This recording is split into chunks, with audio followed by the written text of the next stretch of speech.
It's difficult to think sometimes that maybe the reason that we're not getting the results that we want in the gym, in our performance, in our health and our physique is because of us. Especially when you've been training for years and in theory you know what you're doing. Humble pie is a bitter pill to swallow. You know what I mean. But if you can do it and you look at it objectively, it does come with certain benefits. So few people are willing to truly acknowledge that a few very crucial truths that if you do and you actually act on them, you'll continue to progress year on year, even if you're like me and in your mid-30s plus. So today I want to share with you a few pretty uncomfortable truths that I believe genuinely very few men are actually willing to acknowledge. Number one, you don't need hyper specificity. You need to open the fucking taps. Try to anchor into that quote, man. I think that if you are somebody who is a recreational athlete, regardless of what you've done in the past, again, for me, ex-Marine, ex-Team GB athlete, a couple of Guinness World Records, blah, blah, blah, blah. I mean, now for me, it's a little bit different because I do have a couple of things coming up, but in the macro, the vast majority of my life since I retired from international sport, realistically, the level of hyper specificity that me and any program that I'm following needs is actually very low.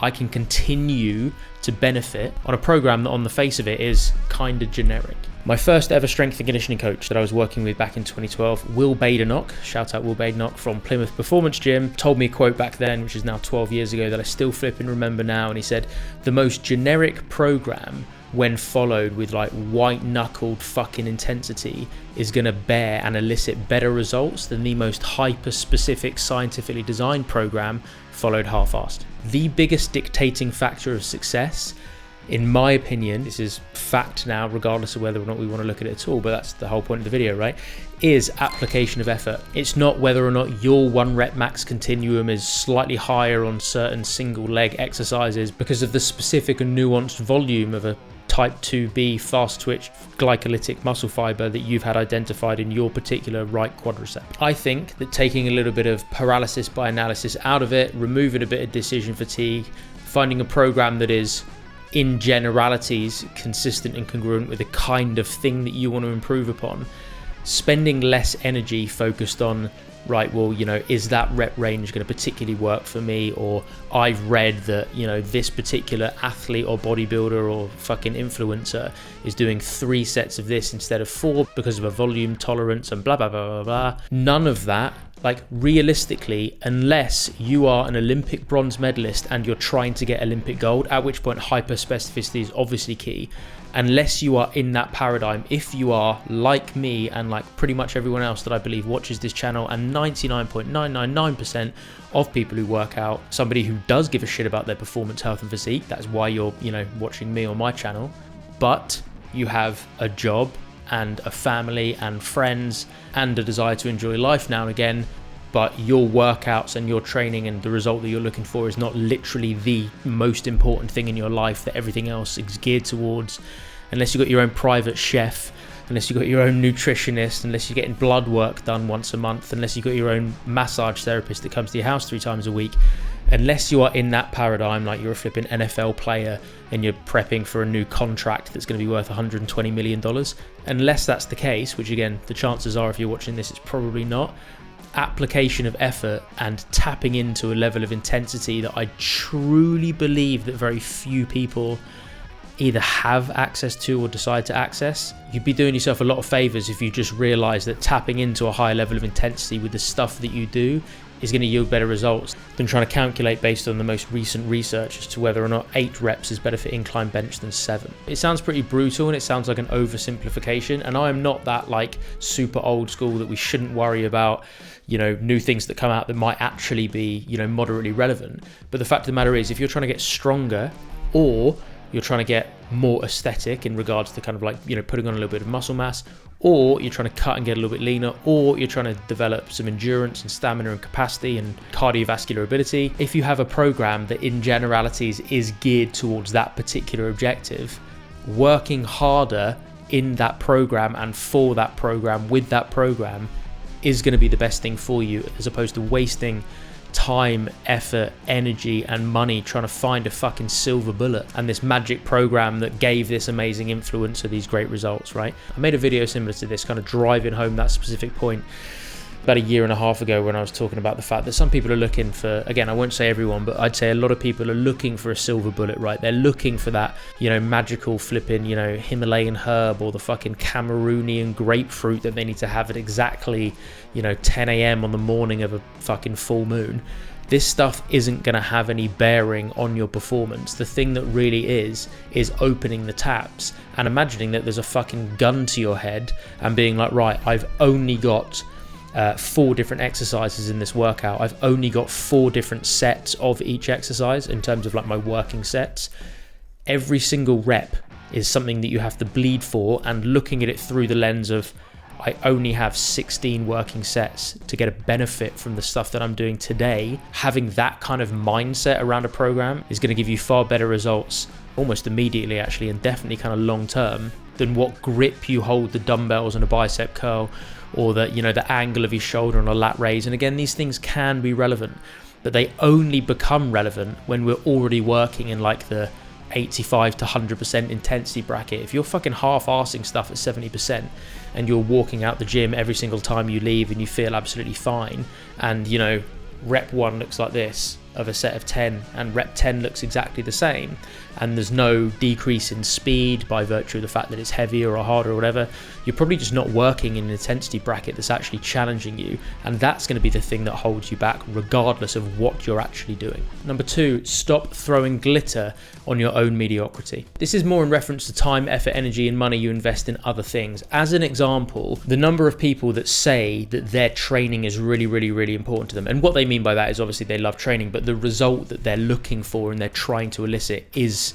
of really flipping high up there on their list of priorities.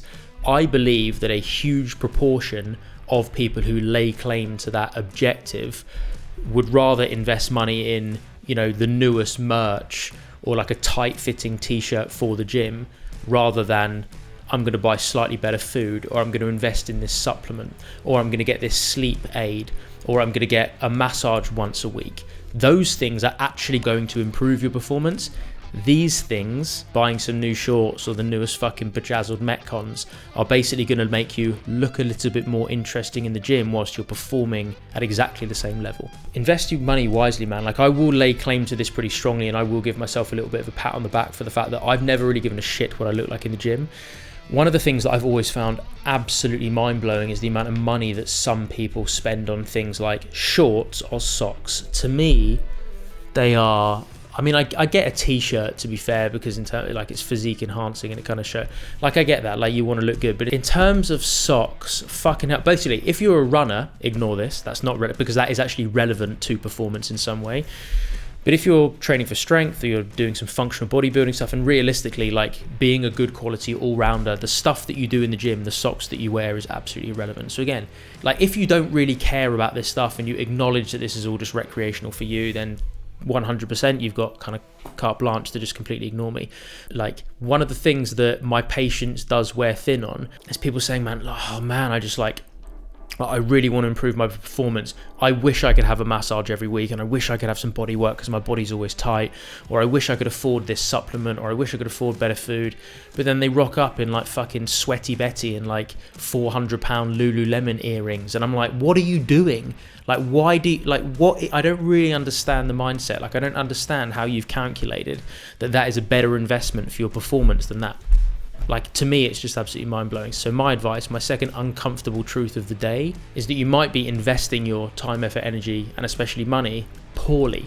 There are things that your money could go towards that would improve your performance, your health, and your physique. I'm not saying that I hate you, but if you are somebody that realistically does complain, or even has, kind of the fabric of your mind, your own internal thoughts are that you're frustrated that your performance, your health, and your physique is not on the trajectory that you want it, or it's not improving as fast as you want it, because your sleep is shit and you don't have the right supplements and you don't have the right food, but you do spend money every single month on like new training gear and new Nike tops every other weekend, or you're a CrossFitter and you have 16 different pairs of nanos, but you haven't had a massage in 18 months.